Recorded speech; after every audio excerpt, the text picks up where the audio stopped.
Excel શીટમાં કોઈ પણ વસ્તુ ટાઈપ કરીએ પણ આપણે આપણું જ નામ લખાય એવી કંઈક કન્ડિશન મૂકવી છે, અથવા તો તમે કોઈ પણ વસ્તુ ટાઈપ કરો એ ટાઈપ ન થાય ને તમે જે ફિક્સ નામ આપણું નામ રાખ્યું હોય એ જ નામ આવે, તો એના માટે સૌથી પહેલા આખી શીટ છે એ સિલેક્ટ કરવાની. સિલેક્ટ કરવા માટે બે મેથડ છે, એક અહીંયા ક્લિક કરીને કરી શકો તો એ સિલેક્ટ થઈ જશે, કીબોર્ડમાંથી Ctrl+A દબાવો તો પણ બધું સિલેક્ટ થઈ જશે.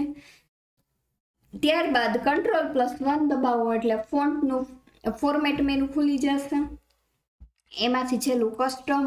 હવે આ જગ્યાએ જે લખેલું છે એ લખાણ કાઢી અને 3 વાર સેમિકોલન, ત્યારબાદ ડબલ કોટેશનમાં તમારે જેનું નામ રાખવું હોય એનું નામ રાખવાનું. હું લખું છું online teaching computer, double quotation પૂરા અને ઓકે. હવે તમે કોઈ પણ વસ્તુ ટાઈપ કરશો ને એક્સેલ શીટમાં, માની લો કે આપણે લખીએ કોમ્પ્યુટર, એન્ટર આપો તો ઓનલાઈન ટીચિંગ ઓટોમેટિક લઈ લેશે. 1 2 3 ટાઈપ કરો, એન્ટર આપો. આવી રીતે કોઈ પણ વસ્તુ ટાઈપ કરો એની જગ્યાએ શું આવી જશે? Online teaching. Thank you.